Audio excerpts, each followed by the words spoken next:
Hello बच्चों।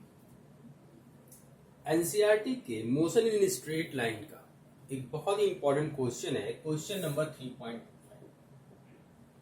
Additional exercise question है motion in straight line का। और इस न्यूमेरिकल की खास बात यह है कि इससे आपको एग्जैक्ट मतलब पता चलेगा कि डिस्प्लेसमेंट वेलोसिटी क्या होती है।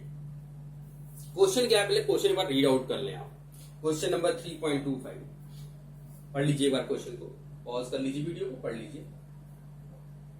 अब देखिए क्वेश्चन क्या है, ये कन्वेयर बेल्ट है। कन्वेयर बेल्ट का मतलब होता है एक ऐसा ऑटोमेटिक प्लेटफॉर्म जिस पर आप खड़े हो जाएं तो वो पूरा का पूरा चलता रहता है। ज्यादातर ये मेट्रो स्टेशन में, एयरपोर्ट के ऊपर होता है, ठीक है ना। कुछ आपने कन्वेयर बेल्ट देखे होंगे जिसपे आप लगेज रख देते हो, लगेज धीरे धीरे धीरे धीरे आगे बढ़ता रहता है। तो वैसे ही ये कन्वेयर बेल्ट है, काफी हैवी कन्वेयर बेल्ट है, बहुत ही लॉन्ग लेंथ का है, ठीक है ना। तो अब इस पे 3 लोग खड़े हैं प्रेजेंट टाइम में, हम जो क्वेश्चन दिखा रहे हैं। फादर है, मदर है और चाइल्ड है। फादर और मदर के बीच की जो डिस्टेंस है वो 50 मीटर है। कन्वेयर बेल्ट चल रही है, कितनी स्पीड चल रही है? 4 किलोमीटर पर आवर की स्पीड से चल रही है। और बच्चा जो है फादर के पास खड़ा है। अभी ऐसा सोचिए, तो अगर मैं आपसे बोलूं कि फादर की स्पीड मदर के रेस्पेक्ट में क्या है, जवाब है 0।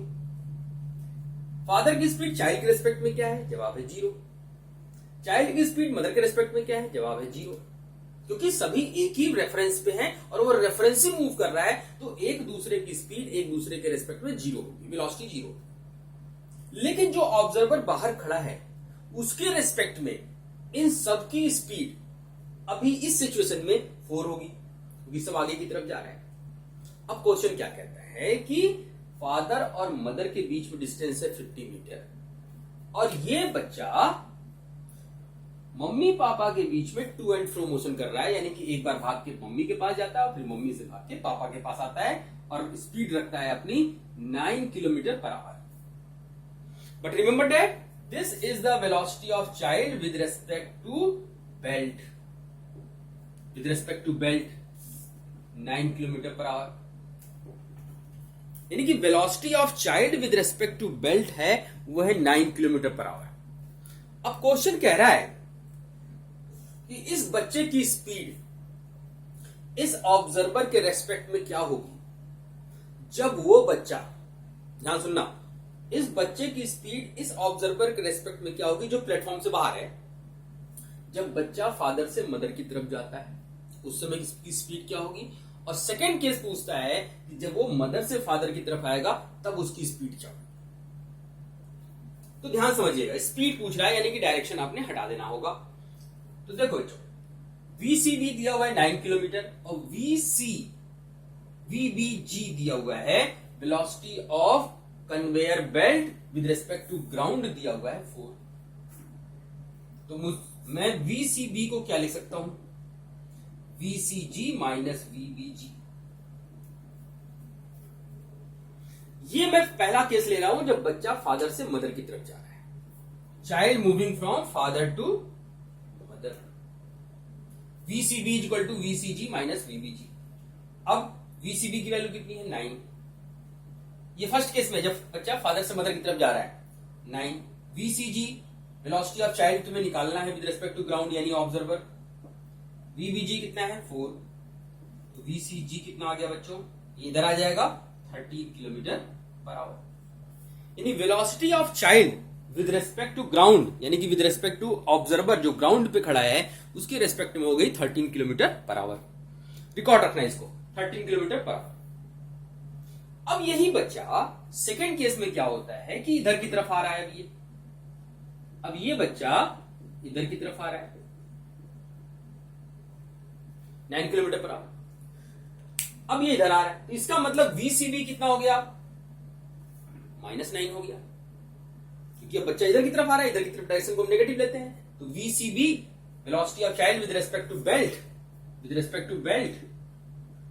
-9। VBG 4 है। तो सेकंड केस के लिए बच्चों, अब सेकंड केस देखते हैं। सेकंड केस में क्या हो गया, VCB equal to VCG minus VBG। VCB कितना है, -9। VCG पता करना है, VBG कितना है, 4। इधर आ गया बच्चों VCG आ गया -5 किलोमीटर पर आवर, यानी स्पीड कितनी आ गई 5 किलोमीटर पर आवर। माइनस हटा देंगे आप, स्पीड की बात कर रहे हैं तो 5 किलोमीटर पर आवर। इसका मतलब कि इस ऑब्जर्वर को जब ये बच्चा फादर से मदर की तरफ जाएगा तो इसे लगेगा कि 13 की स्पीड से जा रहा है, और जब मदर से फादर की तरफ जाएगा तो उसे लगेगा कि 5 की स्पीड से जाएगा। ये इस ऑब्जर्वर के रिस्पेक्ट में। अब इसमें सबसे बड़ी बात आती है, जो इसका सी पार्ट क्वेश्चन पूछ रहा है कि time taken by the child in case A and B. इस चीज को जरा सोचो आप कि अगर इस ऑब्जर्वर के हिसाब से देखें तो जब ये बच्चा फादर से मदर की तरफ जा रहा है तो 13 की स्पीड से जा रहा है, और जब मदर से फादर की तरफ जा रहा है तो 5 की स्पीड से जा रहा है। इसका मतलब दोनों केस में तो टाइम अलग अलग लगना चाहिए, क्योंकि डिस्टेंस तो फिक्स है 50 मीटर, और टाइम इक्वल टू क्या होता है डिस्टेंस अपॉन स्पीड। तो डिस्टेंस 50 रखो, यहां 13 रखो पहले केस में, और दूसरे केस में भी डिस्टेंस रखो 50 और टाइम स्पीड रखो 5, तो आंसर अलग आ जाएगा। क्या ये सही है? क्योंकि मैं पहले ही कह चुका हूं कि बच्चा जो है इसके रेस्पेक्ट में भी 9 की स्पीड से है और इसके रेस्पेक्ट में भी 9 की स्पीड से है। तो ऐसे क्वेश्चन के लिए आप क्या करेंगे? ऐसे क्वेश्चन को सॉल्व करने के लिए जहां पर दो पॉइंट जो हैं जिनके बीच जो डिस्टेंस निकाल रहे हो वो भी उसी फ्रेम में है जिसमें मोशन हो रहा है, ये दोनों पॉइंट्स हैं और ये दोनों भी मूव कर रहे हैं, और जिसके लिए आप टाइम निकाल रहे हो वो भी मूव कर रहा है, यानी उसी फ्रेम में तीनों के तीनों उसी फ्रेम में है।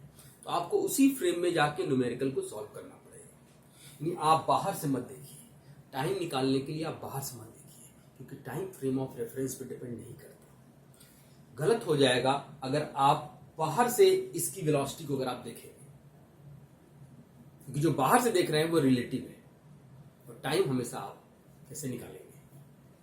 तो जब आप टाइम निकालने जा रहे हैं बच्चों, तो टाइम निकालने के लिए आप ये देखो कि इस बच्चे की स्पीड इस फादर के रेस्पेक्ट में कितनी है 9, स्पीड की बात कर रहा हूं मैं, प्लस माइनस छोड़ दीजिए, मदर के रेस्पेक्ट में कितनी है 9। तो दोनों के बीच में डिस्टेंस कितनी है 50, स्पीड कितनी है 9 किलोमीटर पर आवर है बच्चों, याद रखना, और ये मीटर में है। अच्छा होगा इस 9 को आप 18/5 से मल्टीप्लाई कर लें, ये मीटर पर सेकेंड में चेंज हो जाएगा। अभी कितना हो गया, सॉल्व कर लीजिए इसको। 18/5 से मल्टीप्लाई कर दिया हमने, अब इसको आप सॉल्व कर लीजिए। सॉरी 5/18 किलोमीटर पर आवर है ना, 5/18, ये हो गया 20 सेकेंड। 20 सेकेंड लगेगा। अगर पापा ने फादर ने घड़ी लगा रखी है तो उसे पता चलेगा कि 20 सेकेंड में ये बच्चा पहुंचा, मदर को भी लगेगा कि 20 सेकेंड में पहुंचा, तो क्या इसकी घड़ी अलग बताएगी? इसे भी तो नहीं लगेगा जितनी देर में, ठीक है ना। तो इस क्वेश्चन को आप ऐसे सोचिएगा कि इसमें क्या ट्रिक था कि हम बाहर से टाइम नहीं निकाल पा रहे हैं, टाइम निकालने के लिए आपको उसी फ्रेम में जाना पड़ा। Thank you.